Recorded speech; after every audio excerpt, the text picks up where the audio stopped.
tarekat rohani. Sekejap lagi kita nak bincang tentang kesan ekonomi yang disampaikan oleh satu-satunya yang berjilbab di antara kami ini, Profesor Madya Dr. Amani Ali. Beliau ini adalah pensyarah kanan. Pensyarah kanan itu jangan dicari, tak ada pensyarah kiri. Pensyarah kanan itu dosen senior. Kalau di Fakultas Adab itu Ustaz Taib, Pak Usaini Husda, Pak Anwar Yusuf. Saya ini masih pensyarah kiri lagi. Nah, macam itulah. Jadi pensyarah kanan itu dosen senior di University Malaysia Perlis. Beliau akan bincang dengan kita dengan tajuk kesan ekonomi terhadap dakwah Malaysia. Kesan ini boleh bermakna impak lah, efek ekonomi terhadap dakwah Malaysia dalam masa sama lah. Masa kita bagi kepada Tuan Profesor Madya Dr. Amani Ali. Silakan.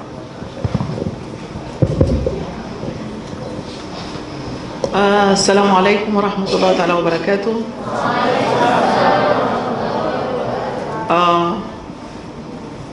Berapa orang boleh faham bahasa Arab? Sebab bebar saya itu dalam bahasa Arab. Sebenarnya saya tak pernah buat presentation dalam bahasa Arab, bahasa Inggeris, bahasa Melayu dan bahasa lain. Hari ini Dr. Syukri minta saya present dalam bahasa Arab. Tapi kalau orang tak faham, apa faedahlah saya present? Jadi yang mana lebih mudah saya present dalam bahasa Melayu atau bahasa Inggeris atau bahasa Arab?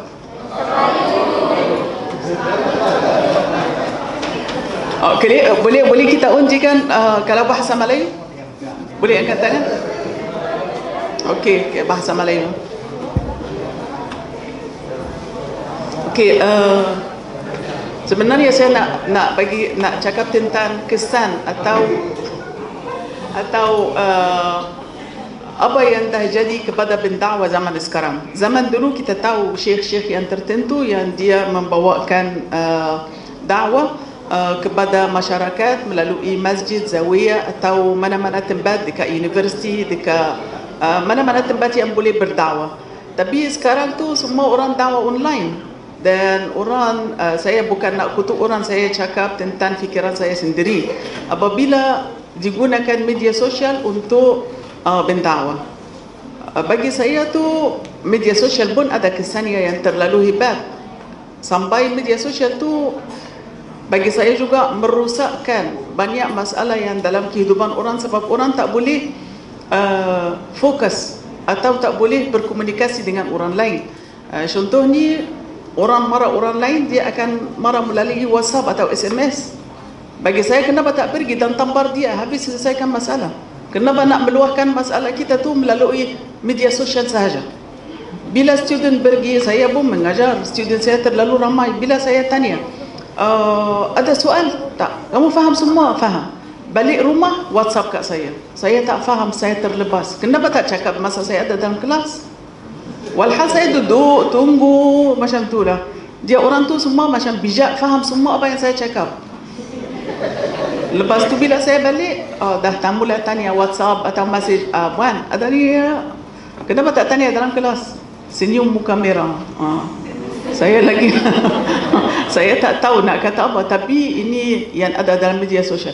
Satu lagi lah, dia agak lawak sikit, masalah tandas lah. Apabila orang masuk tandas, bawa handphone. Itulah yang orang yang luar tu boleh tunggu 2-3 jam sampai bateri habis baru orang keluar. Ini masalah juga orang yang berdakwah.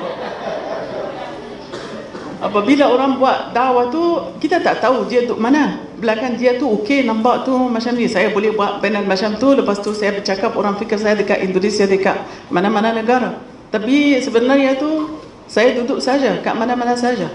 Jadi kesan berdakwah tu bukan media sosial saja. Kita ada sekolah, ada rumah, ada support daripada keluarga, ada suasana yang ada di dalam keliling kita. Ini semua yang memberikan sokongan kepada orang berdakwah. Dalam Islam tu Rasulullah SAW kata, itlubul ilma minal mahdi ilal lahd. Kita mencarikan ilmu sejak kita lahir sampai kita mati. Kita ni jadi full professor, jadi apa saja, kita masih lagi mencari ilmu, pengetahuan yang kita tak pernah hadapi sebelum ini. Jadi fakta-fakta macam ini yang membiarkan orang berdakwah tu terlemas. Saya ada 3 student sebenarnya buat tentang dakwah kepada orang bukan Islam. Jadi dari situ saya pun melihatkan berdakwah itu bukan masalah yang terlalu mudah, sebab orang tu mesti ada idea untuk membincangkan dengan orang, untuk menarikkan hati remaja zaman sekarang untuk mengikutkan isu semasa yang dia dah ada. Jadi orang berdakwah tu dia tak boleh tiba-tiba dah jadi berdakwah kecuali kalau dia tu betul-betul mengaji. Jadi berangan untuk orang menjadi berdakwah sendiri tu dia mesti dari rumah. Lepas rumah dia jadi sekolah, lepas sekolah dia jadi masuk universiti atau dia mengajikan diri sendiri, dia baca sampai dia boleh fahamkan. Sekarang tu ada ramai orang keliru antara Islam, Sunnah, Wahabiyah, Syiah dan lain-lain. Bila orang berdakwah tu dia menggunakan cara yang lain untuk sampaikan yang lain. Contohnya ramai orang cakap tentang mazhab Wahabi. Sebenarnya tak ada benda yang nama mazhab Wahabi. Wahabi itu bukan mazhab. Wahabi itu ialah fikiran seseorang yang buat hal itu untuk kepentingan diri dia sendiri, untuk sampaikan sesuatu, dapatkan kebaikan untuk diri dia sendiri saja. Kalau kita kembali kepada Muhammad Abdul Wahab orang yang paling teruk sampai keluarga dia halau dia daripada kawasan itu. Lepas tu negara Arab Saudi sendiri masa itu halau dia luar negara. Cuma dia bercampur dengan orang British. Lepas tu dia kembali balik untuk dia kata dia ada mazhab Wahabiyah untuk atau berdakwah Wahabiyah untuk kembali kepada Ahli Sunnah Jamaah dan lain-lain masalah tu untuk keuntungan diri dia sendiri. Baca ni sebab sebenarnya orang yang baca slide tu bukan present. Yang present tu dia tahu apa yang dia sepatutnya nak cakap.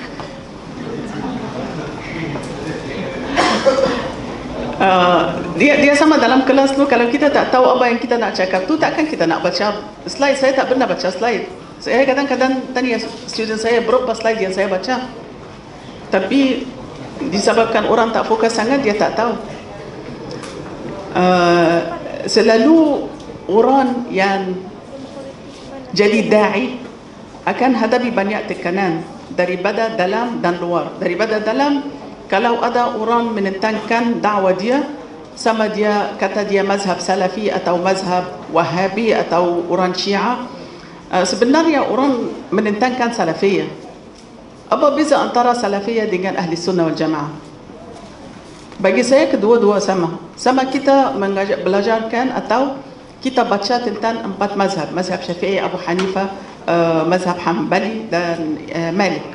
Sebenarnya semua tu sama. Perbezaan tu terlalu sikit. Ikhtilaf tu atau beza antara satu ke lain melalui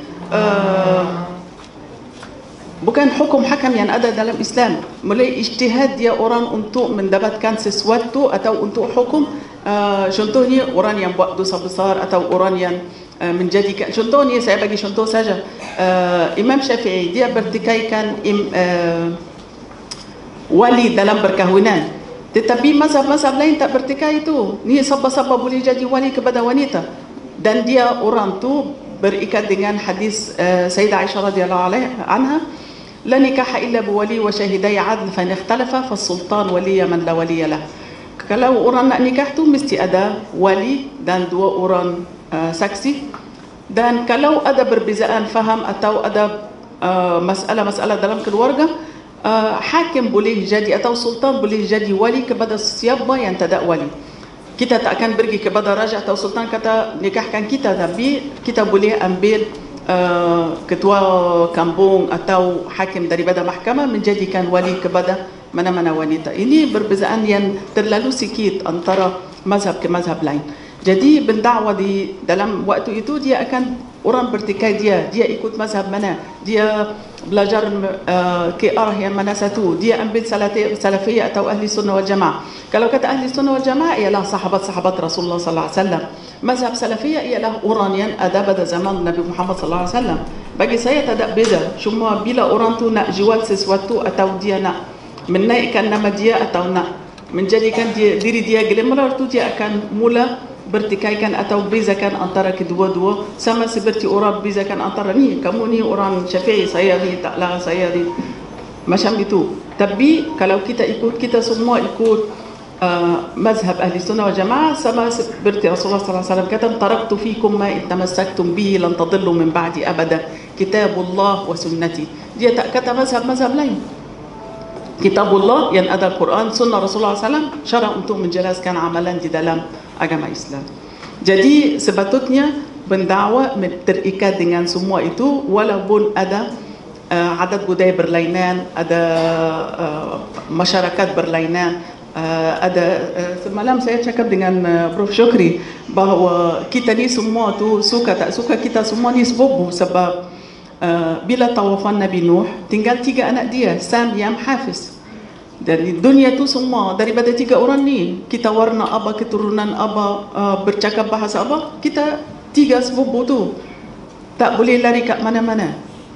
Agama apa pun tak ada masalah sebab kita keturunan yang sama. Jadi kita kata ini orang yang nak dakwah tu dia akan fikir yang kita ni bukan orang asing, kita ni semua keturunan yang sama, dan kita ni boleh ikut mana-mana orang di negara lain, sebab Islam tak pernah menentangkan adat dan budaya yang ada di dalam mana-mana masyarakat. Itu yang biarkan majoriti orang tu boleh masukkan ke Islam. Semasa saya dekat Jepun beberapa tahun yang lalu, majoriti orang Jepun tertarik kepada orang Islam disebabkan dia tak menentangkan adat budaya yang ada kat sana. Orang akan okey, tak ada masalah, dia akan memberikan kelebihan kepada adat budaya yang ada di sana. Jadi orang yang nak jadi berdakwah, dia mesti bebaskan daripada terikat dengan mana-mana mazhab untuk memberikan laluan kepada dakwah dia tersebar dan terbesar. Dan satu perkara yang sepatutnya kita cakap bukan untuk orang berdakwah saja, untuk anak-anak kita semua, ialah kawan kepada anak yang agak baik atau tidak.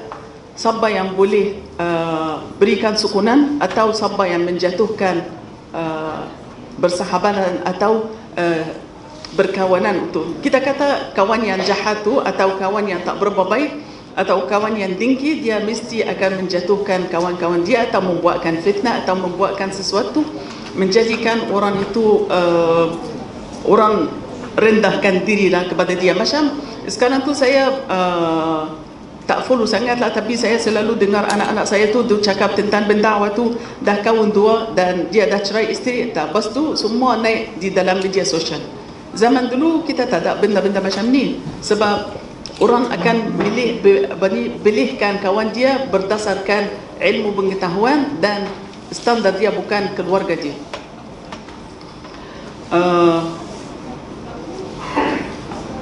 Jadi suasana atau tempat yang kita berdakwah tu mesti kita sesuaikan diri kat situ, jadi boleh berdakwah itu berjaya dan dia mendapatkan hasil yang terbaik.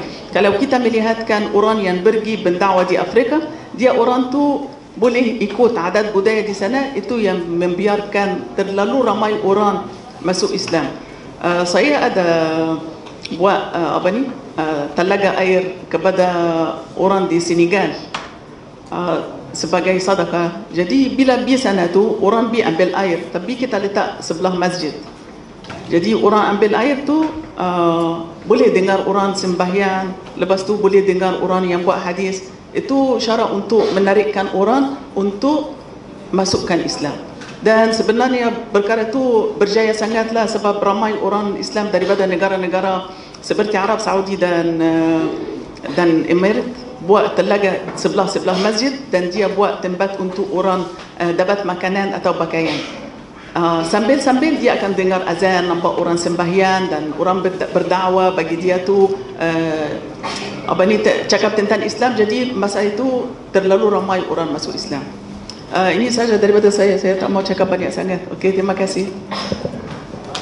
Ya.